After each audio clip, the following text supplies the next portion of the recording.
시청자 여러분 안녕하십니까? 김동수입니다. 민주당의 집권 플랜이 나온 내용을 조선일보가 단독 보도한 내용을 전해드리고 논평해드리겠습니다.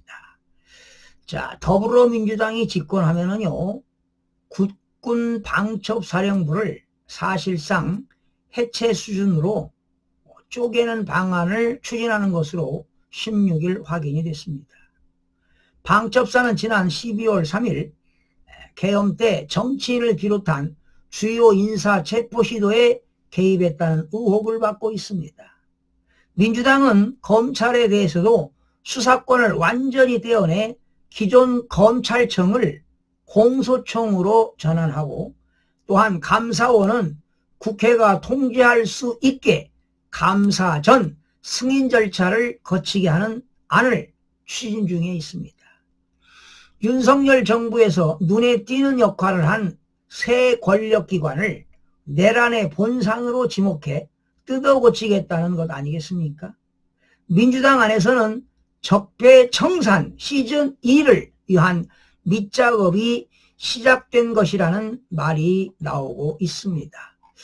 자, 구체적으로 살펴보게 되면요, 지금 민주당의 권력기관 개혁 방안인데요. 원래 여러분 방첩사는 그런 국방부 직할 아닙니까? 그래서 방첩사는 보안이라든가 감찰, 군에 대한 감찰, 방첩 이런 거 간첩 잡는 거 아니겠습니까? 그런데 그 방첩사를 민주당 안을 보니까 보안 기능과 감찰 기능과 방첩 기능을 통합하지 않고 기능을 세 개로 쪼개겠다는 거 아니겠습니까? 뭐 보안 기능은 뭐 국방부 정보본부로, 감찰 기능은 국방부 감사관실로, 방첩 기능은 국방부 조사본부로 이관하겠다는 것 아니겠습니까? 그리고 지금 검찰청에서는요, 검찰청법에 의해서 검사들이 수사와 기소를 담당하도록 돼 있잖아요. 수사하고 기소할 수 있는데, 지금 민주당에서는 수사권과 기소권을 완전히 분리시키겠다는 거 아니겠습니까? 그래서 검찰청을 없애고 검찰 공소청으로 격화시키겠다 하고 지금 이재명 후보가 발언하는 것으로 조사가 됐습니다. 그리고 감사원에서는요, 감사원법이 있는데, 여러분 감사원법에 의해서 감사위원은 누가 임명합니까? 행정부 수반인 대통령이 임명하도록 돼 있잖아요. 그런데 민주당에서는 특별감찰에 대한 국회 통제권을 강화하겠다. 그러니까 감사위원도 국회의 추천위원회를 별도로 설치해서 국회에서 소위 그 추천해가지고 임명하도록 하는 것이다. 이렇게 하겠다는 거 아니겠습니까? 네? 그런데 여러분, 방첩사라는 게 과거의 기무사령부 아닙니까? 그런데 2018년도 문재인 정부의 군사안보지원사로 축소가 됐습니다. 그래서 군사안보지원사가 문재인 정부 5년 동안에 검거한 국가보안법 위반자가 없었어요. 0명입니다. 0명. 그리고 문재인 정부 때 국가정보원법도 개정시켜가지고 수사권을 없애버렸잖아요. 국가정보원에서 간첩 잡는 건데 간첩 잡는 것을 경찰로 이관시키지 않았습니까? 이거 참 큰일 났습니다. 이거 완전히 대한민국은 지금 반국가 세력들이 지금 득실득실합니다. 지금 노무현 정부에서는요, 국가보안법 위반자가 12명, 이명박 정부에서는 45명, 박근혜 정부에서는 20명으로 급감했는데 문재인 정부는 없었어요, 여러분. 이러면 되겠습니까? 자, 여러분, 지금 말이죠. 국군 방첩사령부는요, 군부대 내 보안이라든가 방첩, 또 신원조사, 그런 그 동향 파악을 하는 거 아니겠습니까? 그래서 국군 방첩사령부는 국방부 직할부대입니다. 국가가 전복되거나 테러를 당하거나 간첩작전이거나 방산 스파이 관련 정보를 수집하고 억제하는 방패 역할을 하는데, 국군 방첩사령부를 쪼개겠다는 거 아니겠습니까? 그리고 검찰은 공소청으로 격화시키겠다. 에? 자, 이런 것을 한다는 건 바로 뭐냐? 에? 바로 민주당이 추진하는 일련의 개혁 작업이 문재인 정부가 했던 적폐청산을 떠올리게 하고 있습니다. 정치 보복하겠다는 거 아니겠습니까?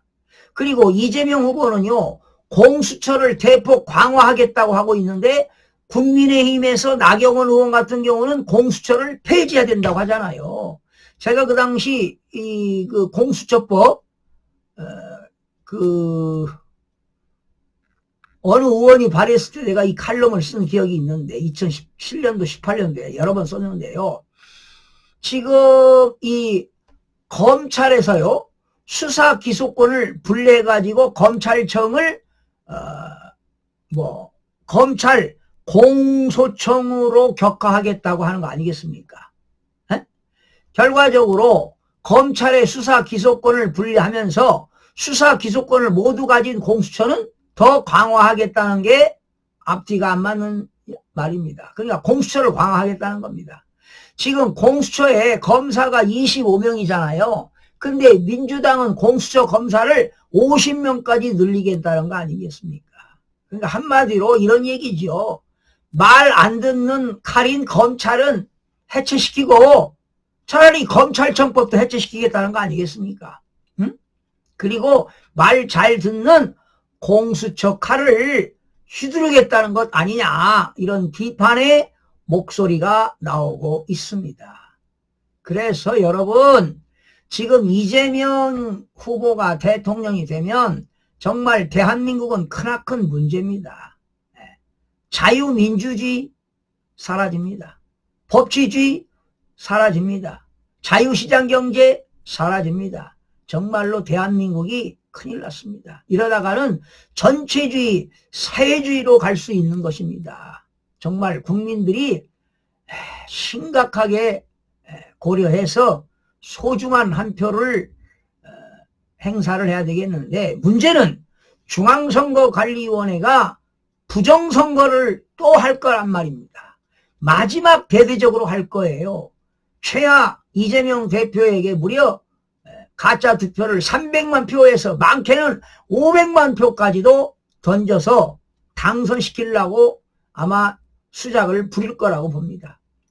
그래서 여러분, 사전투표는 지금 없앨 수가 없습니다. 그래서 사전투표를 하는데 사전투표 관리관의 도장을 찍어야 된다. 그리고 사전투표한 거를 당일날 개표해야 된다. 아니면 사전투표 그 투표함을 하기 전에 무게 달고 하고 나서 무게 달고 해서 이동하지 않고 계속 더불어민주당 참관인, 국민의힘 참관인이 24시간 그것을 관찰하고 보관하고 투명하게 해서 발표를 해야만이 투명한 공정한 선거가 되는 거지, 그렇지 않고서는 이자들은 또 부정선거를 저질러서 일당 지배체제로 가는 겁니다. 독재체제로 가는 겁니다. 그러면 자유는 박살나는 겁니다. 자유민주주의 무너집니다. 법치주의 무너집니다. 상권 분립 무너집니다. 여러분들의 정말 소중한 한 표가 6월 3일 대한민국의 운명이 달렸다는 것을 꼭 기억하시기 바랍니다. 시청자 여러분 고맙습니다.